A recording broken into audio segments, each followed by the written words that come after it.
Ah, George, is that you? I'm glad to see you. I've been wanting to talk to you for a while. Oh, George, I've been hearing so many things about you. When you lived in the country, you were a good lad, quite an example to the young people of our age. If your poor father were alive. Bert, what's wrong? What have I done to deserve this?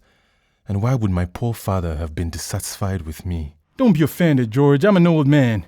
And speaking for your own good, and it upsets me as if you were my own son to see you turned out so badly. Especially when I think of the hopes your father had for you and the sacrifices he made to give you a good upbringing. But what are you talking about? Am I not an honest worker? I've never done anyone any harm. On the contrary, I've always done what little good I could. So why would my father have been ashamed of me? I do my best to learn and improve and try together with my comrades to do something about the evils that afflict us all. So why are you getting at me like this? That's just it. I know quite well that you work and help your neighbors. You're a good lad.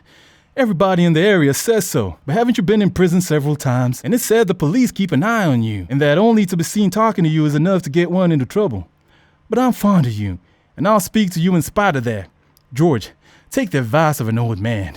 Leave politics to the gentry who have nothing to do and think of getting on in life. That's the only way to get on in peace and in the grace of God. If you don't, you'll lose body and soul. Listen, stop hanging around in bad company. Everybody knows they're the ones that are leading the sons of the poor astray. Believe me, Bert, my comrades are all honest people. The bread they eat is paid for in sweat and tears. Leave the bosses, men who would suck the last drop of our blood, then call us hooligans if we as much as grumble, and criminals if we try to improve our situation and escape from their tyranny to speak ill of them. It is true that my companions and I have been in prison, but we were there for the right reasons. We'll end up there again, or perhaps even worse things will happen to us, but it will be for the good of all, because we want to destroy all the injustice and poverty. And you, who've worked all your life and gone hungry too, and who might end up in some hospice when you're old and no longer able to work, you at least ought not to put yourself on the side of the landlords and government that come down on those who are trying to improve the lot of the poor. My dear boy, I know well enough the world's not right, and that to put it in order would be well nigh impossible. So let's take things as they come and pray to God we never want for a crust of bread at least. There always have been rich and poor, and we who are born to work should be content with what God gives us. That's the only way to live in peace and save our honor. You talk about honor. Look at the landowners. They've taken everything from us after making us work like beasts for a crust of bread, then squandering in wealth and debauchery. They say that we, to be honest men, must put up with all this with a smile and watch them grow fat on our backs without even complaining. If we don't and remind ourselves that we are men too and that whoever works has the right to eat, they say we are bad, dishonest lots and get their police to throw us in prison and the priests to send us to hell. Hear me out, Bert. You're a worker and have never tried to exploit your fellow man. The scoundrels, the men of no honor, are those living off injustice after taking possession of everything under the sun and reducing people through poverty to a flock of sheep who calmly allow themselves to be shorn and slaughtered. And you join them in criticizing us? It's not enough for them to have their own government made up of the gentry for the gentry. They also need the workers, our brothers, to turn against us because we want them to have bread and freedom as well. If it wasn't due to centuries of poverty and ignorance due to forced slavery, I'd say those with the least dignity of all are the poor, who support the oppressors of humanity and not us at all. We are risking the miserable crust of bread and shred of freedom we have so that we can reach the stage where everyone will live well. Yes, these are fine words, but nothing can be done properly without the fear of God. You can't convince me. I've heard the parish priest say you and your comrades are a bunch of heretics. Father Anthony, who has studied and reads the newspapers, says you're all mad hooligans, that you don't want to work for a living, and that instead of doing the work as any good, you're preventing the landlords from doing the best they can for us. Now, Bert, if we want to talk reasonably, let's leave God and the saints out of it, because the name of God is used as a pretext and justification by all those who want to deceive and oppress their fellow men. Kings say God gave them the right to reign, and when two kings contest the same country, both say they have been sent by God. God is always on the side of those who have most soldiers and the best weapons. The property owner, the profiteer, the monopolist all speak of God. And the Catholic, Protestant, Jewish and Turkish priests and ministers each say they are God's representative and in the name of God make war on each other and try to feather their own nests. No one bothers about the poor. To hear them, God has given them everything and condemned us to poverty and grinding toil. They are to have paradise in this world and the next as well, while we're condemned to hell on this earth and paradise only in the world of yonder. And only then if we've been obedient slaves and if they allow us a place. Listen, I don't want to go into problems of conscience. Everyone's free to think what they like. But as far as I'm concerned, I don't believe in God or any of those stories the priests tell us. Because whoever tells them always has a vested interest in doing so. And because there are so many religions, each one of whose priests claim to have the truth, shows that no one has it. I too could invent a world of fairy stories and say that whoever didn't believe me would be condemned to eternal fire. If I did, you'd say I was an imposter. But if I got hold of a child and told him the same thing without anyone else contradicting me, once he grew up, he'd believe me just as you believe the priest. In any case, you're free to believe what you like, but don't come telling me that your God wants you to go hungry, wants your children to grow up sick and stunted due to lack of food and medical care, and your daughters to be exposed to becoming the mistresses of your perfumed young masters, because then I'd say your God's an assassin. If there is a God, he's never told anyone what he wants. So let's get on with doing good for ourselves and others in this world. In the next, if there is a God and he is just, we'll find ourselves all the better off for having struggled to do good than if we cause suffering or continue to allow others to do so as, according to the parish priests, we're all brothers and God's creatures. Take my word for it. Today, God condemns you to toil because you are poor. If tomorrow, you, in some way, succeeded in getting a lot of money together, no matter how you did it, you'd immediately acquire the right to do no work, ill-treat the peasants, usurp the honor of poor girls, and God will let you carry on just as he lets your employers carry on. Gracious me, ever since you learned to read and write, you could confuse a lawyer with your talk. You've said things that send shivers down my spine. I've seen the way the landlord's son's eyes light up when he looks at my daughter Rosina. If my Rosina, let's change the subject. I'm old, and I know this is a vile, miserable world, but that's no reason to become rogues too. But tell me, is it true that you want to take property from everyone that has it? You're right. That's just what we want. When you want to know something that concerns the poor, never ask the landowners. They'll never tell you the truth because no one ever speaks against his own interests. If you want to know what anarchists want, ask me and my comrades, not priests like Father Anthony. Instead, when the priest starts to talk about such things, ask him why it is that you're eating potatoes when there are any, and he, who spends the whole day doing nothing with a finger inside a half-shut book, is eating roast beef with his niece. Ask him why he always keeps in with the landowners and only comes to us when there is something to swallow. Ask him why he always says the landlords and police are right, and why instead of taking bread from the mouths of the poor people with the excuse of praying for the souls of the dead, he doesn't do something to help the living a bit and stop living at others' expense. Next time you see Father Anthony, who is young and strong and who has studied and spends his time in the cafe playing cards or working out fiddles with the town council, tell him that before talking about us, he'd better stop fooling about and learn a bit about hard work and poverty. You're right there, but let's get back to what we're talking about. Is it or isn't it true that you want to take other people's property? It's not true. We don't want to take anything for ourselves. We want the people to take the land back from the landowners and put it in common for the use of everyone. If they did this, people wouldn't be taking other people's property but taking what belongs to them by right. So the land really belongs to us? Of course. It belongs to everybody. Who gave it to the landowners? What did they do to earn it? What rights did they have to take possession of it, and what rights do they have to keep it? Their ancestors left it to them. And who gave it to their ancestors? Certainly some men stronger and more fortunate than others took possession of everything that exists. They forced others to work for them, and not content with living in idleness, oppressing and starving the great mass around them, they left the property they'd stolen to their children and their children's children, condemning the whole of future humanity to being the slaves of their descendants, now weakened by idleness and able to do what they like without having to answer to anyone. If it wasn't for the fact that they've everything in hand and want to hold on to it by force as their fathers did, we'd almost feel sorry for them. Does all that seem right to you? If they took the land unjustly, yes. But the landlords say they worked for the land, and it doesn't seem right to me to take away from someone what they've achieved by their own efforts. Ah, yes. The same old story. Those who don't work and who've never worked always speak in the name of work. Now, you tell me where metal, coal, stone, and so on come from. They were either made by God or were the spontaneous work of nature. Certainly we all found them when we came into the world, so they should be available to everybody. What would you say if the landowners wanted to take the air for themselves and only allow us a little of the most putrid of it, making us pay for it with our sweat and toil? The only difference between the air and the earth is that they found a way to divide up the earth and not the air.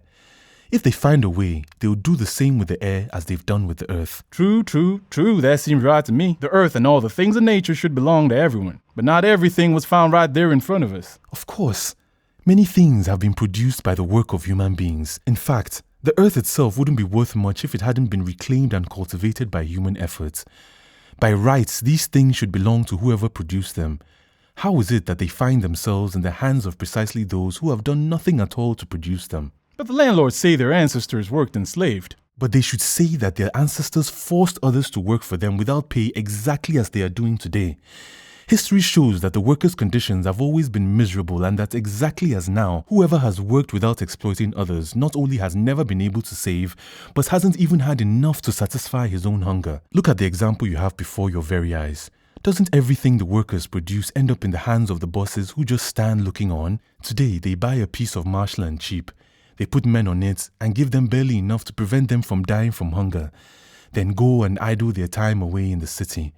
A few years later, this useless piece of land becomes a garden worth 100 times what it cost to start with. The sons who inherit this treasure will say they are benefiting from the work of their fathers, and the sons of those who really worked and suffered will continue to work and suffer.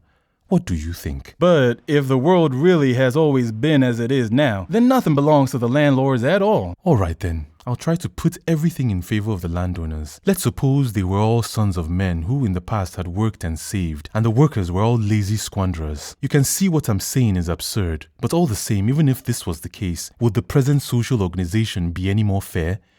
If you work and I'm a layabout, it's only right that I should be punished for my laziness, but it's not right that my children should be punished as well, or that they should have to kill themselves with work or die of hunger in order to keep your children in wealth and plenty. These are fine thoughts, and I can't say you're wrong. But in the meantime, the landlords have the land, and in the long run, we should be grateful to them. For without them, we wouldn't have the means to live. Yes, they have the land because they took it with violence, and they flourished by taking the fruit of others' labor for themselves. But just as they took it, they can give it back. Up until now, men have made war against each other. They've tried to snatch the bread from each other's mouths and done everything they could to keep their fellow down in order to use him like they would a beast. But it's time to put an end to this. Nothing can be gained by war, and throughout time, man has known poverty, slavery, crime, prostitution, and from time to time, bloodlettings called wars or revolutions. By getting on well, loving and helping each other, we will no longer have so many ills, or those who have all and others who have nothing, and everyone would do the best he could. I know well enough that the rich who are used to commanding and to living without working don't want to change the system. We will listen though to what they have to say. If they decide to understand, either through love or fear, that there's to be no more hatred and injustice among men, and that everyone should take a share of the work, so much the better.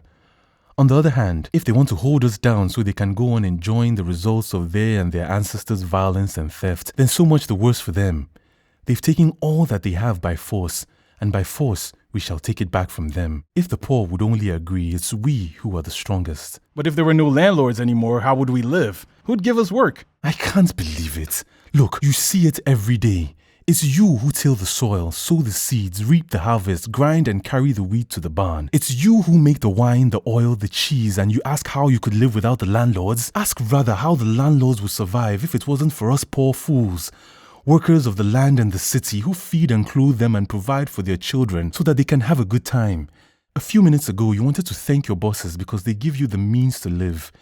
Don't you see that it's they who live off your toil? Every piece of bread they put in their mouths has been stolen from our children. Every present they give their women represents the poverty, hunger, cold, perhaps the prostitution of ours. What do the landlords produce? Nothing. So everything they consume has been stolen from the workers. Just imagine that tomorrow all the laborers were to disappear from the fields. There will be no one left working on the land and the landowners would go hungry. If the cobblers disappear, no more shoes will be made. If the builders disappear, no houses could be built, and so on. For every class of workers that disappears, a branch of production will disappear and people will have to go without all useful and necessary things. But what damage will be done if the landlords were to disappear? It would be like a plague of locusts disappearing. Yes, it's true that we are the ones that produce everything. But how can I grow corn if I have no land, animals, or seeds? I tell you there's no way out. We have to work under the bosses. Oh, Bert, do we agree or don't we? We must take what we need from the landowners. The land, the tools, the seeds and everything. For as long as the land and the machinery for working it is in the hands of the landowners, the workers will always be held down and know nothing but poverty and slavery. So remember, the first thing to be done is to take the land back from the landowners. Otherwise, nothing will ever change. You're right, I've already said so. But what do you want? All this is so new to me, my head's reeling. But explain to me what you want to do. What will be done with this land that's to be taken from the landlords? It would be a lot for one person, wouldn't it? No. When you hear it said that we want to share for ourselves, that we want half and so on, remember, whoever is saying so is either ignorant or in bad faith. But then, I don't understand at all. It's quite simple. We want to put everything in common, starting from the principle that everybody should do some work, and all should live as well as possible. It's not possible to live in this world without working, so if one person doesn't do anything, he has to live at the expense of others, which is unfair and harmful. Obviously, when I say that everybody should work, I mean all those that are able to, and do the amount suited to them. The lame, the weak, and the aged should be supported by society because it is the duty of humanity that no one should suffer. We will grow old too, or could become crippled or weak just as those dearest to us might. Now, if you think carefully, you see that all the wealth, everything that exists for the use of human beings can be divided into two parts. One part, which includes the land, machinery, tools, means of transport, natural resources, and so on, is indispensable and must be put in common for everybody to use. As far as the way of organizing, the way of employing all this, that is, work, is concerned, that is something that would be decided by all. The best solution would be to work in common, because more could be produced with less effort. In fact, work in common would be welcomed by everybody, because for each person to work for themselves would mean doing without machines that reduce work to something light and pleasant. And because when people no longer need to snatch the bread from each other's mouths, they will stop acting like cats and dogs and will enjoy living together and doing things in common. In any case, even if some people preferred working in isolation, there will be no problem about that. The essential thing is that no one lives without working or by forcing others to work for them. This would no longer happen because each person, having the right to what he needs, will not need to work under somebody else. The second part of social wealth includes the things that man consumes directly, such as food, clothing, and housing. Of these, what already exists must undoubtedly be put in common and distributed in such a way as to enable us to go ahead to a new harvest and wait until new goods are produced by the industry. What is produced after the revolution, when there are no longer idle employers living off the toil of the hungry working people, will be distributed as the workers of each area desire. Working together and putting everything in common would be best. In that way, production could be regulated so as to guarantee everyone the maximum enjoyment possible. And that would be that. Otherwise, an account should be kept of what each person produced so that each one could take goods equivalent to the amount of work they did. This would be difficult to calculate. In fact, I think it would be impossible. But because of that, when the difficulties of proportional distribution are understood, the idea of putting everything in common will be more easily accepted. In any case, everyone must be assured of the basic needs such as bread, housing, water, and so on, independently of the quality of work each one is able to do. No matter what form of organization be adopted, heredity should no longer exist because it's wrong that some people find every comfort at birth and others find hunger and want, that some be born rich and others poor. And even if the idea were accepted that each person owned what he produced and could save, on his death, all his savings would return to the community. Meanwhile, the young should be brought up and taught at everybody's expense in such a way as to ensure they develop to the height of their capabilities. Without this, there would be neither justice nor equality, and the principle of each person having an equal right to the instruments of work would be violated because learning and moral strength are true instruments of work, and it wouldn't be enough to give everyone the land and machinery if they weren't able to use them to the best of their ability. I shall say nothing of woman, because for us, woman must be equal to man, and when we say man, we mean human being, without distinction of sex. There is something, though. To take property from the landlords who've robbed and starved the poor is fair enough. But if someone has managed through hard work and saving to put money aside and buy himself an acre or two or a small shop, by what right could this be taken away from him? That would be very difficult. Today, where the capitalists and government have taken the best of the product, it's impossible to save out of one's own labor. You know yourself, after years of hard work, you are still as poor as before. Moreover, I've already said that each person has a right to raw materials and tools. So if someone had a small field that he'd earned himself with his own hands, he could very well hold on to it. Over and above that, he'd be given perfected tools, manure, and anything else he needed to get the best possible use out of the earth. Of course, it would be best for him to put everything in common, but there will be no need to force anyone to do this because self-interest would indicate the advantage of a communal system to everyone.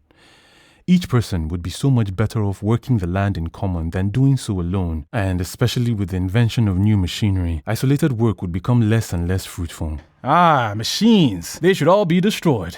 They are what are ruining the laborers and taking away the work from the poor people. Here in this area, you can see, each time a new machine arrives, our pay is reduced and some of us are laid off and forced to go away and die of hunger somewhere. They're even worse in the town. At least if there weren't any machines, the landlords would have more need of our labor, and we'd be a bit better off. You're right, Bert, to believe that machines are one of the causes of poverty and lack of work. But this is because they belong to the bosses. If, on the other hand, they belong to the workers, it would be quite the opposite. They'd become the main source of human well-being. In fact, machines basically only work instead of us and more quickly than we do. Thanks to them, man will no longer have to work hours on end to serve his needs or have to make superhuman efforts. If machines were used in all branches of production and belonged to everyone, all the requirements of consumption could be satisfied with a few hours of light, healthy, and pleasant work. And each worker would have time to study, cultivate friendships, in a word, to live and enjoy life, benefiting from all the conquests of science and civilization. So remember, the machines shouldn't be destroyed, but taken over. But be warned, the landlords will defend their machines, or rather have them defended, just as much against those who want to take them over as from those who want to destroy them. So the risk being equal, it would be really stupid to destroy them instead of taking them over. Would you destroy grain and houses because in the hands of the landowners they mean so much poverty and slavery, while in our hands they'd be wealth and freedom? But everybody would have to be willing to go ahead with the system if it were to work, wouldn't they? Of course. And if there are some who want to live for nothing without doing any work, work is hard and nobody likes it. You're confusing society as it is today with the one that will exist after the revolution.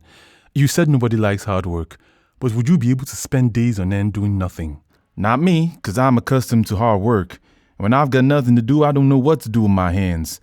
But there are many people that spend the whole day in the pub playing cards or showing off. Today, yes, but after the revolution, it won't be like that any longer. And I'll tell you why. Today, work is heavy, badly paid, and scorned by all. Whoever works today has to wear himself out, go hungry, and be treated like a beast. The working man has no hope, and he knows he'll end up in hospital or even in prison. He can't care for his family as he'd like to. He gets no enjoyment out of life and suffers continual ill treatment and humiliation. Those who don't work, on the other hand, and get others to work for them, enjoy all possible ease and are highly esteemed. It even happens among the workers themselves that those who do the lighter, cleaner jobs and earn more money are more highly thought of. What wonder then that people work against their will and try to avoid it as much as they can. But when work is done in humane, hygienic conditions with the help of machines, and the worker knows he's working for his own good and that of his dear ones and the whole community, when it is the indispensable condition for being esteemed in society, and idleness is scorned just as spies and pimps are scorned today, who then would give up the joy of knowing himself to be loved in order to live in idleness? Even today, apart from a few rare exceptions, everybody feels indescribable repugnance for the profession of spy or pimp. Yet in these abject trades, where little or no work is involved and where more or less direct protection is given by the authorities, more money can be earned than in tilling the soil. But these are vile occupations because they're a sign of profound moral degradation and only produce suffering and evil. And almost everyone prefers poverty to shame. There are obviously exceptions. There are weak and corrupt men who prefer baseness, but it's always a question of choosing between shame and poverty. But who would ever choose a vile, tormented life if by working he would be sure of well-being and the esteem of one's fellows? If it did happen, it would be quite contrary to man's normal character and would be considered and treated as a case of madness. And have no doubt about it, public resistance to idleness certainly wouldn't be lacking, because work is the basic need of every society. A lazy person would not only harm everybody by living off others' produce without contributing to it, but would break the harmony of the new society and be one of a few discontented people who might desire a return to the past. Collectivities are like individuals. They love and honor whoever is, or they believe to be useful. They can make mistakes, but in our case, error isn't possible because it's all too clear that whoever doesn't work is eating and drinking at the expense of others. Try the test of joining with others to do a job of work and divide the product into equal parts. You'd make allowances for the weak and incapable, but for the unwilling, you'd make life so hard they'd either leave you or decide to work. This is what would happen in society as a whole if the indifference of a few was able to cause noticeable damage. And then when everything was held up because of those who didn't want to work, the remedy would be easily found. They'd be expelled from the community and reduced to having only the right to raw materials and tools, so they'd have to work if they wanted to survive. You're beginning to convince me, but tell me, would everybody have to work the land then? Why? We don't only need bread, wine, and meat. We need housing, clothes, roads, books. In fact, everything that the workers of all trades produce. And no one can provide everything he needs alone. Apart from working the soil, isn't there a need for the smith to make the tools, the miner to mine the iron, the builder to build the house, and barns and so on? So it's not a question of everybody working the land, but of everybody working to do something useful. The variety of occupations would make it possible for each person to choose what best suited his inclinations, and so, at least as far as possible, work would become a form of exercise, a much desired recreation. So each person would be free to choose the job he wanted. Yes, but taking care that there are not too many people working in one kind of job and scarcity in others. Because the work is done in the interest of all, it must be done in such a way that all needs are catered for. Reconciling as far as possible the general interest with individual preference, you'd see that each would do for the best when they were no longer bosses making us work for a few crumbs. You say everybody would make an effort, but I think that nobody would want to do the heavy jobs. They don't want to become lawyers and doctors. Who'd till the land then? Who'd want to risk their health and life down the mines? Who'd want to get dirty in the sewers and manure? As far as lawyers are concerned, let's leave them aside. They are gangrene like the priests. The social revolution would get rid of them completely. Let's speak of useful work, and not that done to harm one's neighbor.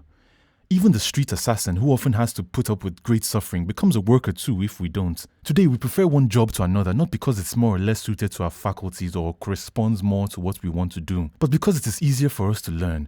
We can earn more money doing it, and only secondly because the work is lighter than another kind, especially when the choice is imposed from birth by chance and social prejudice. For instance, no town dweller would stoop to till the soil, not even the poor among them. Yet there's nothing inherently repulsive about agriculture, and life in the fields is not devoid of pleasure. On the contrary, if you read the poets, you find they're full of enthusiasm for rural life. But the truth is that poets who publish books have never tilled the soil, and those who really till it kill themselves with fatigue, die of hunger, live worse than beasts, and are considered worthless people, so much so that the last city tramp would consider it an offense to be referred to as a peasant. How do you want people to work the land willingly? We ourselves, who were born here, stop as soon as we can because we are better off and more highly thought of no matter what else we do. But who of us would leave the fields if we worked for ourselves and found in working the land well-being, freedom and respect? It would be the same for all trades. The way things are today, the more a job is necessary, the worse it is paid. The more tiring and inhuman the conditions, the more it is treated with disdain. For instance, go into a goldsmith's workshop and you'll find that at least compared to the disgusting hovels we live in, the place is clean, well-aired and heated in winter. The working day is not excessively long and the workers are reasonably well paid. The evenings are then spent relaxing. When they have taken off their working clothes, they can go where they like without people staring at them and making a fool of them. On the other hand, go down a mine and you will see poor people working underground in pestilent air, consuming their lives in a few years for a derisory wage. And then, if after work the miner dared to frequent the same places as the gentry, he'd be lucky to get away with being mocked. Why should we be surprised then if someone prefers to be a goldsmith to a miner? Not to mention those who know no tools but the pen. Think of it, someone who possibly knows nothing but puns and sugary sonnets earns 10 times more than a farm worker and is considered to be above every honest laborer.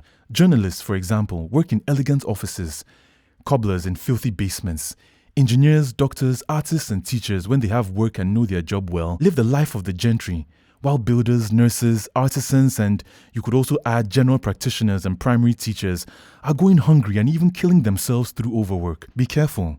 By this, I don't mean that only manual labor is useful. On the contrary, study gives man the way to win over nature and civilize himself and gain more freedom and well-being. And the doctors, engineers, chemists, and schoolmasters are just as useful and necessary to human society as farm workers and other workers. I'm just saying that all useful jobs should be appreciated equally and be carried out in such a way that the workers feel equal satisfaction in doing them, and that intellectual work, which is in itself a great pleasure and gives man great superiority over whoever doesn't work with his mind and remains ignorant, must be accessible to all and not the privilege of a few. But if you yourself say that working with the mind is a great pleasure and gives advantage over those who are ignorant, obviously everyone would want to study, and I'd be the first. So who'd do the manual work then? Everyone. Because everyone at the same time as they cultivate letters and science should do some manual work. Everyone should do work with their heads and their hands. Those two kinds of work, far from prejudicing each other, help each other. Because for a man to be healthy, he needs to exercise all his organs, the brain as well as the muscles. Whoever has a developed intelligence and is used to thinking also gets on better in manual work. And whoever is healthy, as one is when one exercises one's strength in hygienic conditions, also has a more agile and penetrating mind. Moreover, because the two kinds of work are necessary, and one is more pleasant than the other, and is the road to awareness and dignity, it's not right for some to be condemned to exclusively manual work, leaving others the privilege of science and therefore of command. So I repeat, everybody should do some manual and some intellectual work. I can understand that, but there is manual work that is hard and manual work that is easy. Some is unpleasant, some pleasant. Now, who would be a miner, for instance, or a scavenger? My dear Bert, if only you knew what inventions and research are going on every day. You'd see that even now, if the organization of work didn't depend on people who are not working themselves and so don't care about the comfort of the workers, all manual labor could be carried out under decent conditions, so there would always be some workers who prefer them. And that is today. Just think what it will be when everybody having to work, the efforts and study of all are directed towards making work lighter and more pleasant. And if some jobs persisted in being harder than others, one would try to compensate the differences through special advantages, and we must take into account that when everyone is working together for the common good, a spirit of brotherhood and compliance is born, just like in a family, where each individual tries to take the heaviest jobs upon himself. Well, you're right, but if all this doesn't come about, what will we do? Well, if in spite of everything, some necessary work remained undone, and no one wanted to do it of their own free will, then we'd all do it. A bit each one, working for example 1 day a month or a week out of every year, or some other way. And if something is really necessary for everyone, don't worry, a way to get it done will always be found. Don't we become soldiers today for the pleasure of others, and don't we go and fight against other people whom we don't know and who've done us no harm, or against our own brothers and friends? It would be better, it seems to me, to do the work for our own pleasure and for the good of everyone. Do you know you're beginning to convince me? But there's something that I still can't get the hang of. That business is about taking everything from the gentry. I don't know, but couldn't we avoid that? And how would you like to do it? So long as the landowners have everything in hand, it will be they who command and look after their own interests without caring about us, just as they've done since time began. But then, why shouldn't we take everything from the landowners? Maybe you think it would be unfair, an evil deed. No, really, after all you told me, it seems to me rather that it would be a blessing. Because if we took property from the landlords, we'd be taking back our blood that they've been sucking for so long. And then, if we take it from them, it's not to take it for ourselves. It's to put it in common for the good of everyone, isn't it? Of course. In fact, if you really think about it, you see that the landowners themselves would benefit by it. Certainly, they'd have to give up commanding, being arrogant and lazy. They'd have to work. But the work, when done with the help of machines and taking great care of the workers' well-being, would be reduced to a light, pleasant exercise. Don't they go hunting? Don't they run? Do gymnastics and so many exercises demonstrating that muscular work is a necessity and a pleasure for all healthy, well-fed men? So it's a question of doing for production the work that they do today as a pastime. And how many advantages would the same gentlemen feel from the general well-being and improved civilization? Look in our own village, for instance. The few landowners there are rich and act like little princes. But at the same time, the roads are just as ugly and dirty for them as they are for us. The foul air from our houses and neighboring swamps affects them too. Our ignorance is such that they are also brutalized. How could they improve the countryside, make roads and light them with their private wealth? How can they avoid the adulteration of consumer goods? How can they benefit from all the progress of science and industry? All things that, when done through the collaboration of all, would be quite simple. And their very vanity, how can it be satisfied when their society is shrinking? And all this without taking into account the constant danger of gunshots from behind a barricade and the fear of a revolution, the thought of a disaster which would reduce them to poverty and expose their families to hunger, crime or prostitution as ours are. By taking property from those who own it, not only are we giving them their due, we're also doing them a great favor. It's true that the landlords don't understand nor ever will because they want to command and that they believe that the poor are made of different stock. But what can we do? If they don't want to get on with the good people, so much the worse for them, we shall get on with the bad. That's all very well, but it wouldn't be easy to make it happen. Couldn't things be done gradually? Let's leave the land to those who have it, on condition that they increase wages and treat us like human beings. Then we could gradually save up and buy a piece of land too, and then when we're all landowners, we can put everything in common as you say. I once heard a fella suggesting something like that. Listen, there's only one way to put things right, And that's to persuade the landlords to give up their land. Because when someone gives something, there's no need to use force. But there's no chance of that happening. You know that as well as I do. For as long as private property exists, as long as the land and everything else belongs to this or that person, instead of belonging to everybody, there will always be poverty. In fact, things will go from bad to worse. With private property, each one tries to draw the water to his own mill, and the landowners don't only try to give the workers as little as possible, they are always fighting among themselves.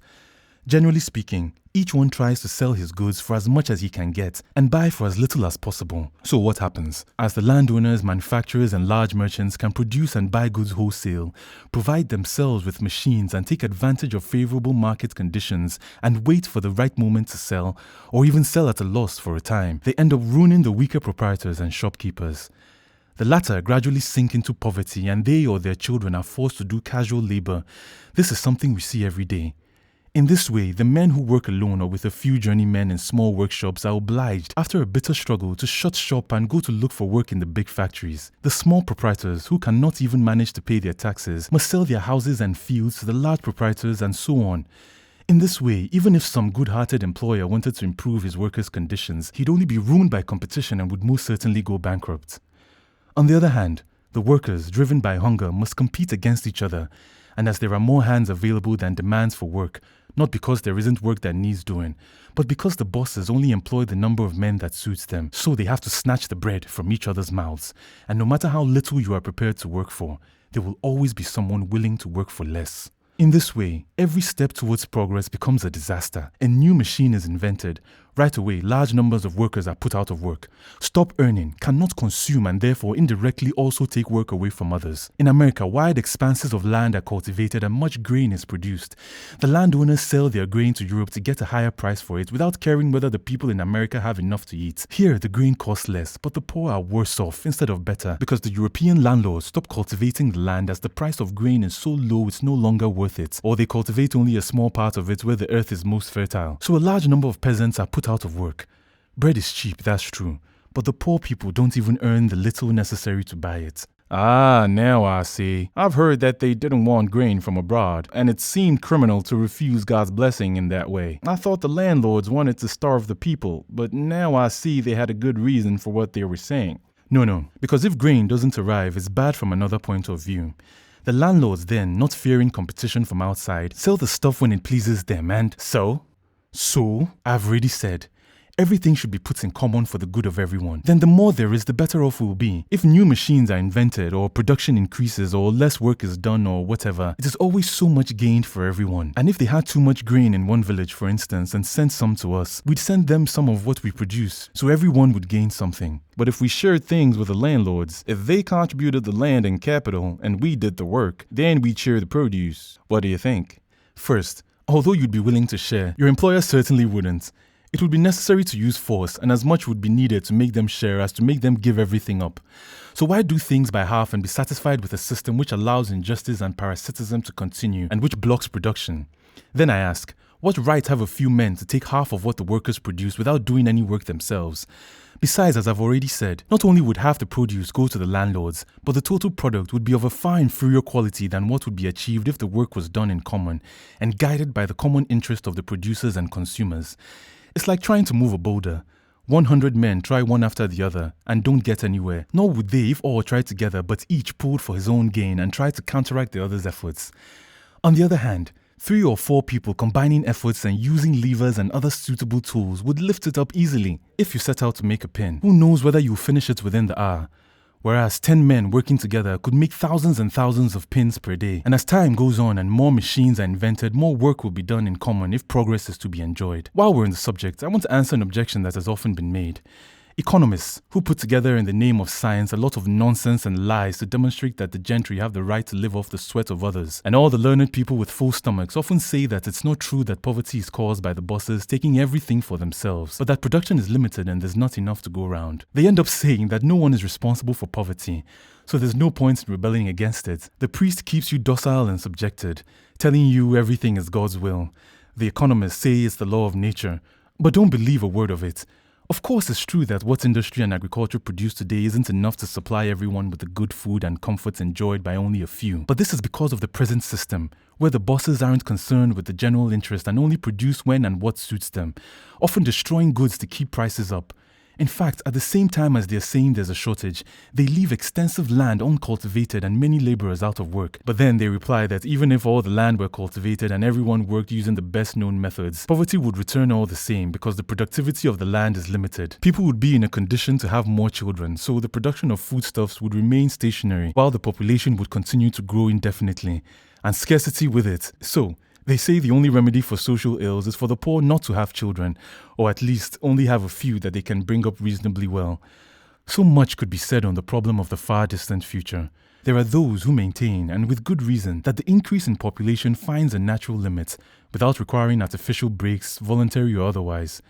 It seems that with racial developments, the heightening of intellectual faculties, the emancipation of women, and the increase in general well-being, the generative need gradually diminishes. But these are questions that are of no practical importance today and are not related to the present cause of poverty.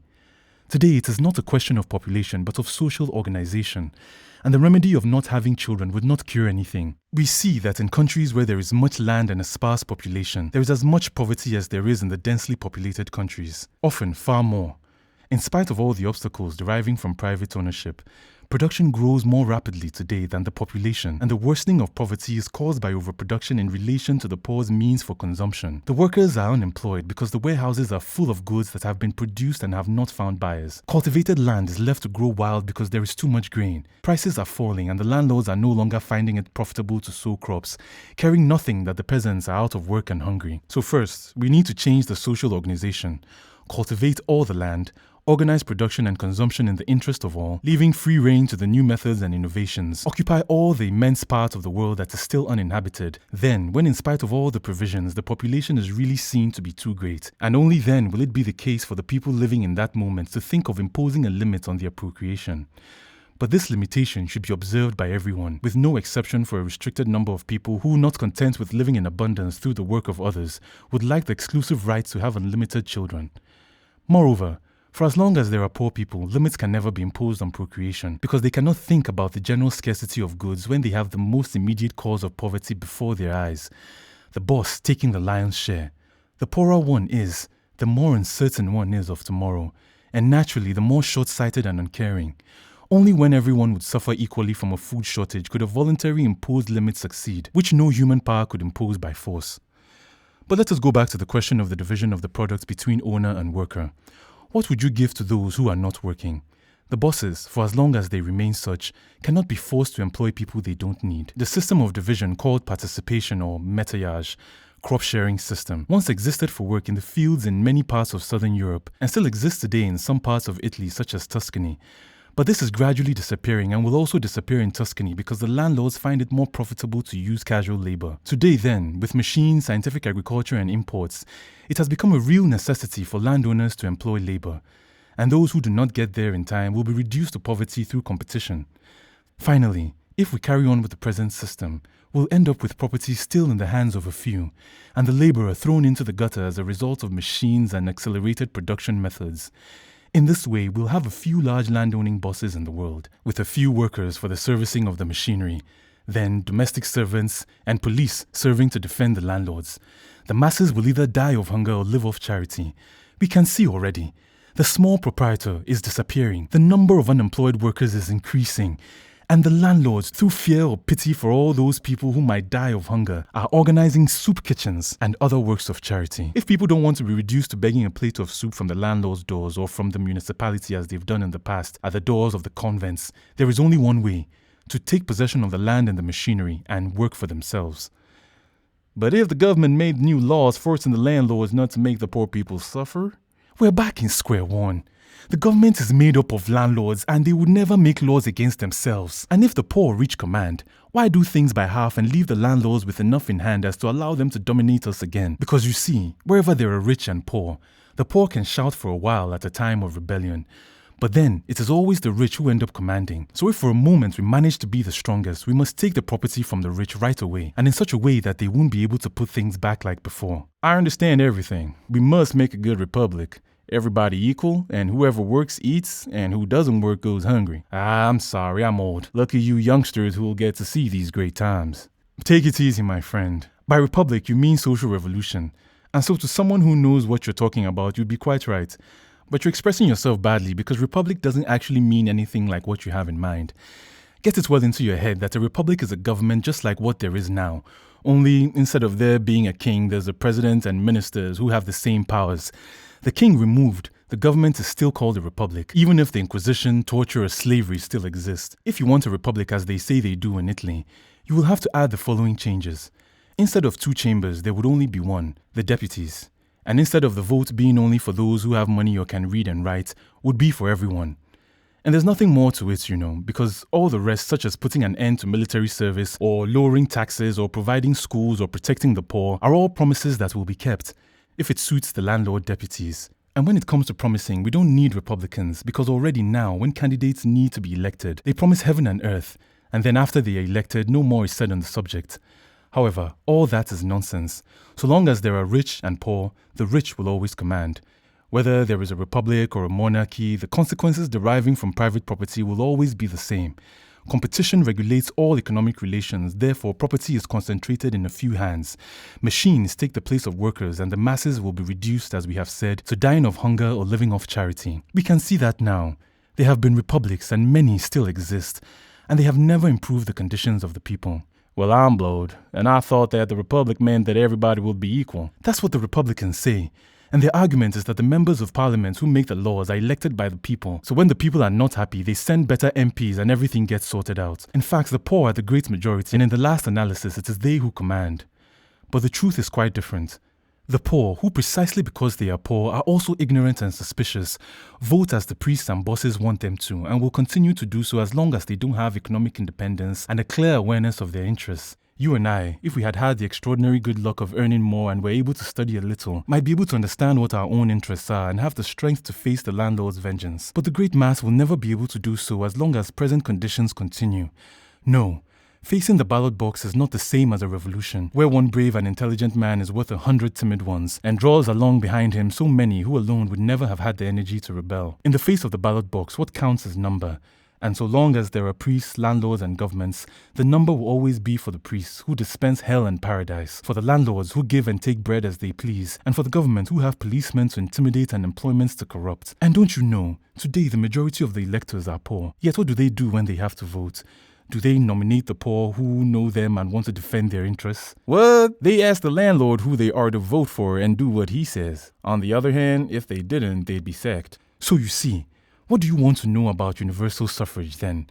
The people will send the landlords to parliament, and once they're there, they know to act so to keep the people ignorant and enslaved as they are now. And when they see they're not succeeding with the republic, they have everything in hand to send it crashing headlong. So there's only one way: to expropriate the landlords and give everything to the people. When the people see that everything belongs to them and they're responsible for their own well-being, then they'll know how to enjoy the land and will also know how to look after it. I believe that, but by republic, the peasants don't mean what you're saying it is. In fact, now I understand that what we call republic is the same as what you call anarchy. But couldn't we call it republic instead? What does the name matter? The main thing is that things be done as they should be. You're right. But there's one great danger. If the people continue to believe that the republic is good for them, when the day comes that they can't take any more and start the revolution, the Republicans will content them right away by proclaiming the republic and saying that now they can go home and start nominating MPs, because soon everything will be under control.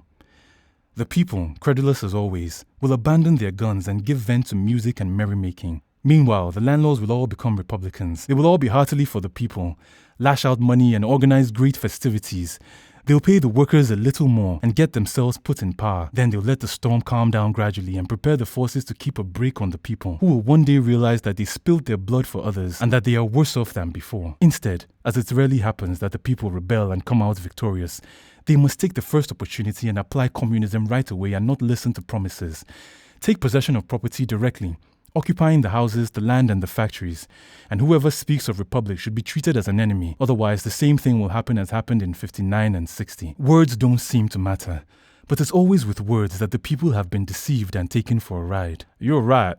We've been sacrificed so often, now it's time we opened our eyes. But there will always be a need for a government. How would we get on with nobody in command? Why must we take orders? Why can't we manage our own affairs? Whoever gives orders always does what he wants and always, either through ignorance or villainy, betrays the people. Power goes to people's heads, even among the best. Besides, we must stop being sheep. The best reason for not wanting to take orders is that people must begin to think and learn to recognize their own dignity and strength. The command of a few educates others to obedience. And even if there was such a thing as a good government, it would be more corrupting and weakening than a bad one. A coup d'etat would be easier than ever, destroying the improvements that had been achieved and re-establishing privilege and tyranny. For people to become educated to freedom and the management of their own interests, they must be left to act for themselves, to feel responsibility for their actions and the good or bad which comes from them. They'd make many mistakes, but they'd understand from the consequences where they'd gone wrong and try out new ways. The harm a people can do themselves when left to their own resources is only 1,000th part of what the most benign government can do. For a child to learn to walk, he must be left to it and not be afraid of a few bumps or falls. Yes, but for a child to be put down to walk, he must already have a certain amount of strength in his legs, or stay in his mother's arms. That's true. But governments are not in the least like mothers, and they'll never improve and strengthen the people. In fact, social progress is nearly always achieved against or in spite of governments. The latter increasingly translate the needs and will of the masses into law, so breaking them through the spirit of dominion or monopoly. Some peoples are more advanced than others, but no matter what stage of civilization they're at, even in the primitive state, people would always realize their interests better than any government they produced. You believe what seems to be the case, that the government is made up of the most intelligent and capable men, but that's not in fact true. They are usually composed either directly or by delegation of those who have most money. But even if it were so that the government was composed of intelligent people, if those of a higher capacity stay among the people, they use it to the people's advantage. If they go into government, they no longer feel the people's needs and are drawn into looking after those interests created by politics, the desire to hold on to power rather than look to the real needs of society. They are corrupted by lack of competition and control, often distracted from the field of activity in which they are really competent to dictate laws over things they had no interest in at first. Even the best and most intelligent end up believing in a higher nature and form a caste who only look after the people as far as is necessary to exploit them and hold them down. It would therefore be better and surer if we were to look after our own interests, starting from where we live and the jobs we know best, then gradually getting into agreement with all the other trades and areas, not only in Italy but all over the world. Men are brothers and have an interest in loving each other and helping each other. Don't you think so? Yes, I'm beginning to think you're right. But the criminals, the thieves, the vandals, what will happen to them? First of all, when there is no longer poverty and ignorance, there won't be all those hooligans anymore. But even supposing there were still some, is that a reason for having a government and a police force? Wouldn't we be capable of putting those who don't respect others in their place? We wouldn't torture them as is done now, both with the guilty and with the innocent, but we'd put them in a position of not being able to do any damage and do everything to put them back on the right road. So when there is anarchy, everyone will be happy and contented. There will be no more poverty, hatred, jealousy, prostitution, wars, or injustice. I don't know how far human happiness can go, but I'm convinced that we shall all be as well off as possible and will continually try to improve and go forward. And the improvements will no longer be as they are today to the advantage of a few and the detriment of many, but will be for the good of all. I wish it were so. But when will this be? I'm old, and now that I know that the world won't always be like this, I don't want to die without having seen at least one day of justice. When will it be? How do I know? It's up to us. The more we do to open people's eyes, the sooner it will be done. A good step has already been made. Whereas years ago, the few who preached socialism were treated as ignorant, mad, or ruffians. Today, the idea is known to many, and the poor, who once suffered in silence or rebelled when they were pushed to by hunger, but without knowing the why or wherefore of their ills, were killed or made to kill each other for the landlords. Today, there is agitation all over the world. People rebel with the idea of getting rid of bosses and governments and count only on their own strength, having finally begun to understand that all the parties that the landlords are divided into are equally their enemies. Let us bring propaganda into action now that the moment is ripe, and draw closer together those of us who have understood the problem. We shall kindle the fire that is smoldering among the masses, take advantage of the discontent, the movements, the revolts, and strike a vigorous blow. We are not afraid, and soon the bourgeois catastrophe will go up in smoke, and the reign of well-being begin. That's fine, but let's be careful not to reckon without our host. It's easy to say take the land from the landlords, but there are the carabinieri, the police, the soldiers, and now that I think of it, I'm afraid that their handcuffs, swords, and guns are made, more than anything else, for precisely that, to defend the landlords. We know that, my dear Bert. The police and army are there to keep a break on the people and assure the landowners tranquility. But if they have guns and cannons, there's no reason why we have to fight empty-handed. We know how to use guns too, and can get a hold of them with astuteness and courage. Then there is the powder, the dynamite, and all the explosive materials, the incendiary materials, and 1,000 tools which, if in the hands of the government, serve to hold the people in slavery. In the hands of the people, will serve to conquer freedom. Barricades, mines, bombs, fire are the means with which we resist armies, and we will not need to be pressed to use them. It is well known the revolution can hardly be achieved with holy water and the litany. On the other hand, if you consider that the poor are the immense majority, and if they manage to understand and taste the advantages of socialism, there will be no force in the world strong enough to make them stay as they are. The poor are those who work and produce everything, and if only a considerable part of them were to suspend work, there would be such a breakdown, such a panic, that the revolution would immediately impose itself as the only possible solution. Think too that the soldiers usually come from the poor, forced to become the pigs and executioners of their brothers, and no sooner will they see and understand what is happening than they'll sympathize, first secretly, then openly with the people, and you'd persuade them that the revolution is not as difficult as it might seem at first sight. The essential thing is to remember that the revolution is necessary, always to be ready to carry it out, and to be continually preparing it. And don't doubt that the occasion, spontaneous or provoked, won't fail to present itself. You say this, and I believe you're right. But there are also those who say that the revolution is no use, and that things mature by themselves. What do you think? You should know that from the moment socialism has gained strength, the bourgeoisie, that is, the landlords, have really begun to be afraid, and are trying everything in order to avert the storm and deceive the people. Now, they are all socialists, even the emperors, and you can imagine what kind of socialism they've put together. Alas, some traitors have emerged from among our own comrades, lured by the flattery of the bourgeoisie in order to attract them, and by advantages they could gain through abandoning the revolutionary cause. They put themselves to preaching legal methods, elections, alliances with the parties, which they say are kindred, and so they get themselves a place amidst the bourgeoisie and treat those who want revolution as mad or worse. Many continue to say that they too want revolution, but in the meanwhile, they want to be nominated member of parliament. When someone tells you that the revolution is not necessary, speaks to you of voting for parties or local councillors or agreeing with whatever faction of the bourgeoisie, if he is one of your comrades who works like you, try to persuade him of his mistake. If on the contrary he is a bourgeois or someone who wants to find the way to becoming bourgeois, consider him an enemy and carry on your way. Well, that's enough for the time being. We can talk more about these problems some other time. Goodbye.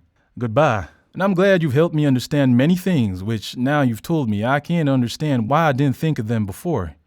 Wait, while we're here, just so as not to part with a dry throat, let's go for a drink. And at the same time, I'll ask you a few more things. I understand all you've told me, and I'll think about it on my own and try to convince myself more. But you mentioned hardly any of these difficult words that I usually hear said when such things are being discussed, and which confuse me because I don't understand them. For instance, I've heard you're communists, socialists, internationalists, collectivists, anarchists, and goodness knows what. Can you tell me exactly what those words mean and what you really are? Ah, right. You did well to ask me this because words are necessary in order to agree and distinguish oneself from others. But when they are not fully understood, they can give rise to great confusion. You should know then that socialists are those who believe that property is the main cause of all social evil, and that until property is destroyed, there will be no way to destroy either ignorance, slavery, political inequality, prostitution, or any of the evils that hold the people down in such a horrible state, and which are nothing compared to poverty itself. Socialists believe that poverty depends on the fact that the land and all the raw materials, machines, and all the tools of work belong to a few individuals, who thereby regulate the lives and deaths of all the working class and find themselves in a continual state of struggle and competition, not only against the proletarians, that is, those who have nothing, but also amongst themselves, snatching property from each other. Socialists believe that through abolishing individual property, in other words, the cause, poverty, which is the effect, would be abolished at the same time. And this property can and must be abolished because production and distribution must be done according to people's interests, without any respect for so-called inheritance, the privilege the landlords now pride themselves in with the excuse that their ancestors were stronger, or more fortunate, or more cunning, or even more laborious or more virtuous than the others. So you see, socialists are all those who want social wealth to serve all men and want no more owners or proletarians, rich or poor, employers or employed. Once this was something that was understood, and it was enough to say that one was a socialist to be persecuted and hated by the landlords, who would rather there were a million murderers at large than only one socialist. But as I've already told you, when the landlords and those who want to become such see that in spite of all their persecution and slander, socialism went forward and the people began to open their eyes, then they thought it was necessary to try to confuse the question in order to cheat them more successfully. And many of them began to say that they too were socialists, because they too wanted the good of the people. They too understood that it was necessary to destroy or reduce poverty. First, they said that the social question, that is the question of poverty and all the other evils that derive from it, did not exist. Today, now that socialism scares them, they say that whoever studies given social problems is a socialist, almost as if one could call a doctor someone who studies illness, not with the intention of healing it, but of making it last. So today you find people who call themselves socialists among the Republicans, the royalists, the clergymen, the usurers, the judges, the police. In a word, everyone. And their socialism consists of keeping the people at bay, or of getting themselves nominated members of parliament making promises which they couldn't keep even if they wanted to. Among those false socialists, there are certainly some in good faith who really believe they're doing good. But so what? If someone believing he's doing good starts beating you up, you'd first have to take the stick out of his hands, while his good intentions would at best serve to prevent him from having his head smashed in once the club had been taken away. So when someone tells you he's a socialist, ask him to take the property from those who have it to put it in common for all. If the answer is yes, embrace him as a brother. If it is no, be careful because you have an enemy in front of you. Therefore, you're a socialist, I can see that. But what does communist or collectivist mean then? The communists and collectivists are both socialists, but have different ideas about what should be done after property has been put in common. And I've already said something about that, remember. The collectivists say that every worker, or even better, every association of workers, must have the raw materials and tools for working, and that each should own the product of his labor. So long as they live, they spend it or keep it, do what they like with it, anything except use it to make others work for them. Then when they die, if they have saved anything, this goes back to the community. Their children naturally also have the means to work, and to allow them to inherit would be the first step towards going back to inequality and privilege. As far as learning is concerned, and the upkeep of children, old people and the sick, the roads, water supply, lighting and public hygiene, all those things that everyone needs, each workers' association would give so much to compensate the people who did these tasks. The communists, on the other hand, go more for the quick road. They say because to go ahead well, men must consider themselves members of one large family.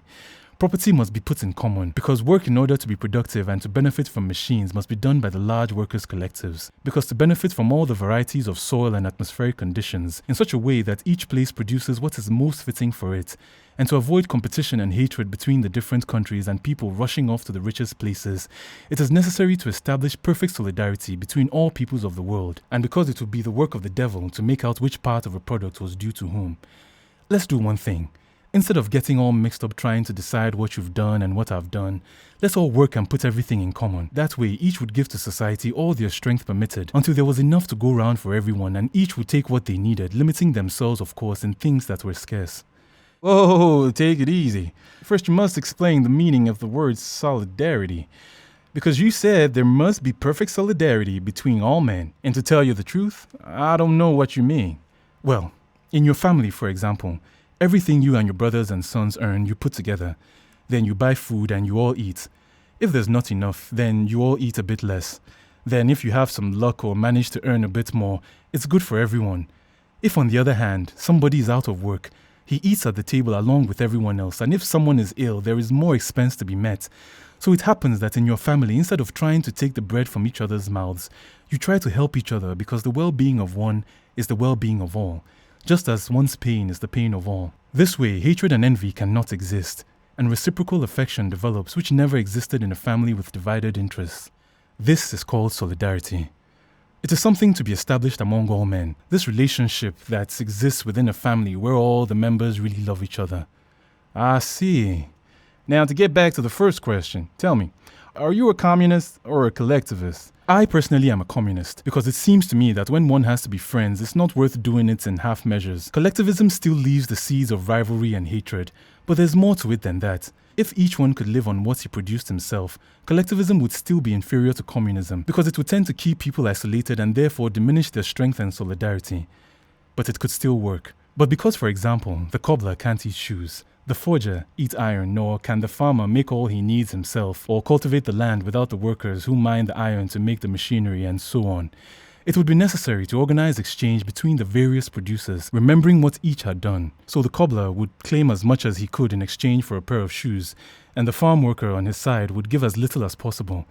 Who on earth would be able to make anything of it?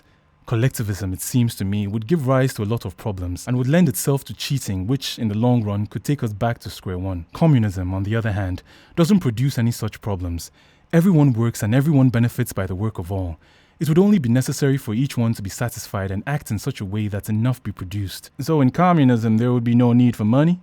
Neither for money nor for anything else in place of it. Nothing more than a register of goods requested and goods produced, to try to always keep production at the level of needs. The only difficulty would arise if there were many people who didn't want to work. But I've already said how work, such a serious problem today, would become a pleasure, and at the same time a moral obligation which only a madman would refuse to fulfill. And I also said that if the worst came to the worst, if due to our bad education and the deprivation we've had to put up with before the new society was organized properly and production increased in proportion to new needs, if, I say, there were some who didn't want to work and there were enough of them to create difficulties, there will be nothing for it but to chase them out of the community, giving them the materials and tools to work on their own.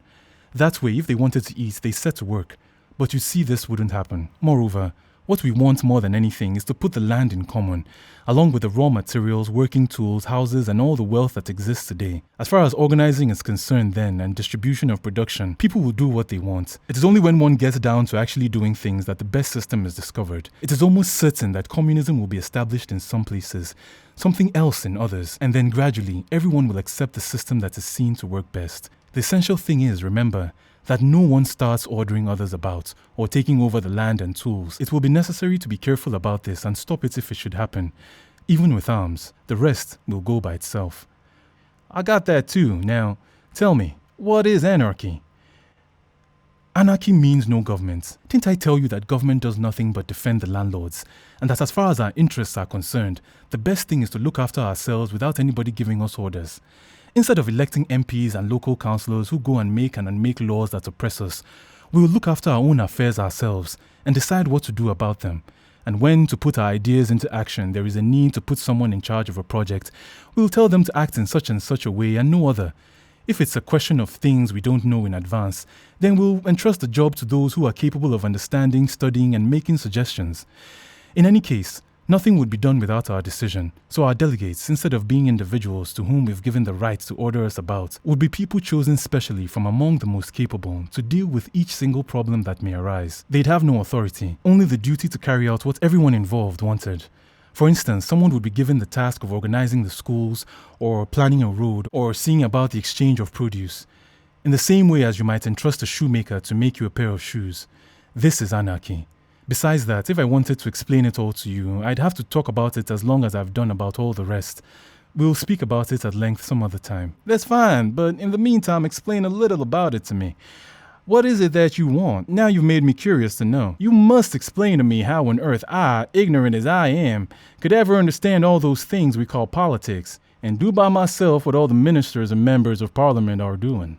But what are the ministers and members of parliament doing that is so good that you have to worry about not being able to do it? They make laws and organize the forces for repressing the people, guaranteeing the exploitation carried out by the bosses, that's all. We've no need for that science. It's true that the ministers and MPs also do other things which are good and necessary, but to get involved in something, to manage it for the benefit of a given class of people, or to obstruct its development with useless and repressive rules, isn't doing anything real. For example, these gentlemen interfere in the affairs of the railways, but in order to build and run a railway, there's absolutely no need for them. Just as there's no need for shareholders, the engineers, mechanics, workers, and all categories of skill are all that are required. They'll always be there, even when the ministers, MPs, and other parasites have completely disappeared. The same goes for the posts, telephones, navigation, public instruction, and hospitals. These are all things that are carried out by workers of every kind, like post office workers, sailors, school teachers, doctors, and which the government comes into only to obstruct, break down, and exploit. Politics, as intended and carried out by the people of government, seem a difficult art to us, because they are concerned with things which for we workers are neither one thing nor the other, and because they have nothing to do with the real interests of the population and are only concerned with deceiving and dominating.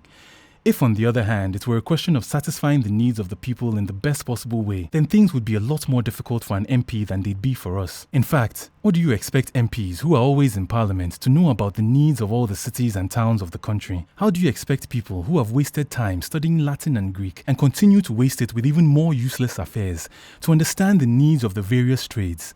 Things would be different if each one took care of the things he knew about, the needs he feels and shares. The revolution achieved, It will be necessary to begin from the base and work to the top.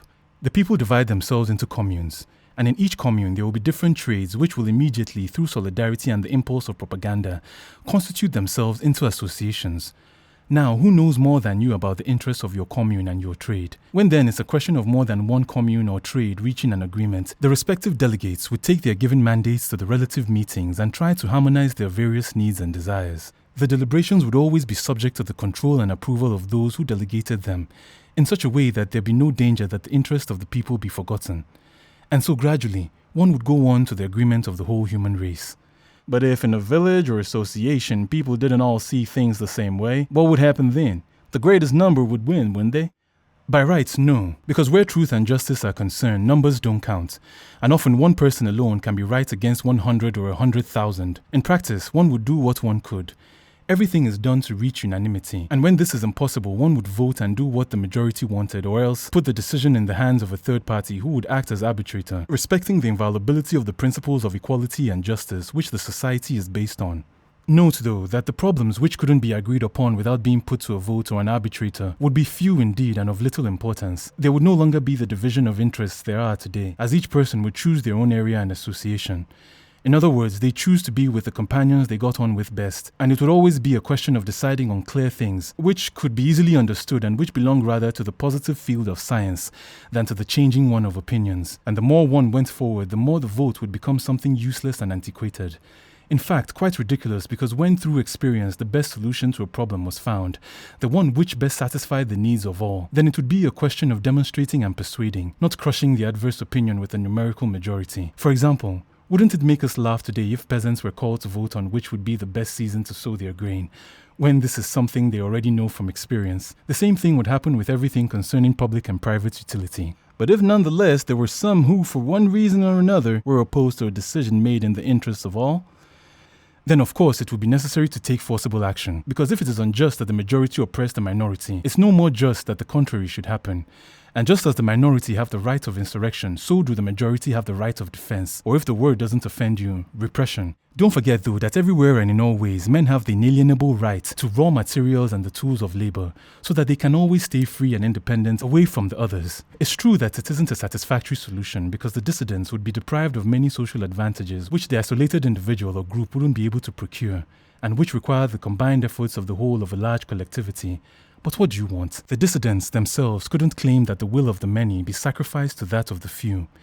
Believe me, beyond solidarity, brotherhood, love, beyond mutual aid, and when necessary, mutual tolerance, there is nothing but tyranny and civil war. Be sure, though, that as tyranny and civil war are things which damage everyone, people, no sooner were they arbitrators of their own destiny, would move towards solidarity where only our ideals can be realized, and through them peace, well-being, and universal freedom. Note too that progress, while it tends to unite men, also tends to make them more independent and able to look after themselves.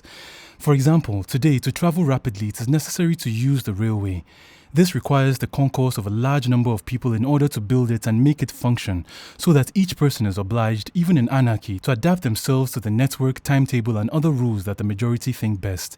If though tomorrow a locomotive is invented that can be driven by one man alone on some kind of road without danger either to himself or others, then there will no longer be a need to pay attention to what others think, and each person could travel wherever he liked at the same time he pleased. And the same goes for 1,000 other things that one can do now, or that the means to be done will be found in the future, as one could say that the tendency of progress is towards a type of relationship between people that could be defined with the formula moral solidarity and material independence. Well, very well. You are a socialist, and among socialists, you are a communist and an anarchist. Why then do they call you an internationalist as well? The socialists have been called internationalists because the first great demonstration of modern socialism was the International Working Men's Association, which abbreviated became known as the International. This association, which began in 1864 with the aim of uniting the workers of all nations in the struggle for economic emancipation, had at the beginning a very indeterminate program. Then, in establishing itself, it divided into various fractions, and its most advanced part went as far as to formulate and advocate the principles of anarchist socialism, which I have tried to explain to you. Now, this association is dead partly because it was persecuted and banished, partly because of the internal divisions and the differing opinions which contrasted the field. From this, though, was born the great workers' movement which agitates throughout the world, and the various socialist parties of different countries and the International Socialist Anarchist Revolutionary Party, which is now organizing itself in order to strike a mortal blow to the bourgeois world. This party has the aim of propagating with all possible means the principles of anarchist socialism, combating every hope in the voluntary concessions of the bosses or the government, or in gradual and pacific reforms, and reawakening in the people the awareness of their rights and spirit of rebellion, urging them to make the social revolution, that is to the destruction of political power, that is government, and putting all existing wealth in common. Whoever accepts this program and wants to fight with others to carry it out belongs to the party. The party has no leaders or authority of any kind and is founded on spontaneous and voluntary agreements between those fighters for the same cause. Each individual preserves full freedom to build more intimate ties with whoever he thinks fit, to practice the means he prefers and to propagate his particular ideas, so long as he in no way goes against the general tactic of the party, in which case he could no longer be considered a member of the party itself. So all those who accept socialist, anarchist, revolutionary principles are members of this party? No, because one can be perfectly in agreement with our program, but for one reason or another prefer to struggle alone or along with a few comrades, without contracting bonds of solidarity and effective cooperation with the mass of those who accept the program. This can also be a good method for certain individuals and for certain immediate ends one seeks to attain.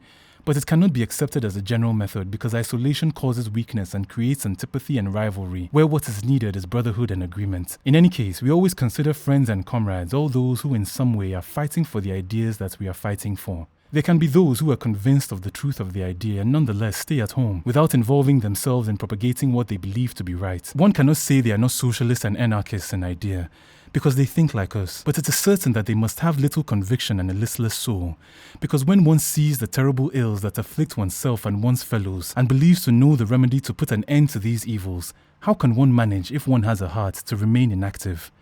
He who ignores the truth is not guilty, but he who knows it and acts as if he doesn't is a guilty man indeed. You're right, and as soon as I've thought carefully about all you've said and I'm quite sure, I want to join the party and put myself to propagating these holy truths. And then if the landlords call me a rogue and a criminal too, I'll tell them to come and work and suffer like I do, and then they'll have the right to talk.